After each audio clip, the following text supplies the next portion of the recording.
প্রিয় মা ও বোনেরা, আজ আমি একজন বন্দি মায়ের সন্তান হিসাবে আপনাদের সামনে উপস্থিত হয়েছি।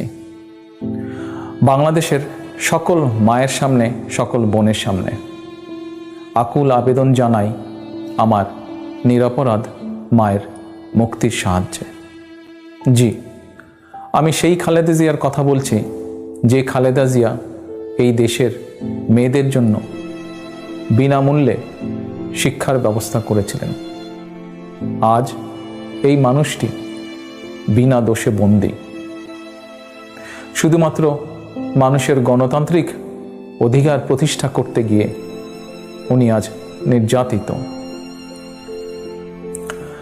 আজ আমি বাংলাদেশের প্রতিটি মায়ের কাছে, প্রতিটি নারীর কাছে আবেদন করছি, আপনারাই পারেন এই মানুষটিকে তার পরিবারের কাছে ফিরিয়ে দিতে।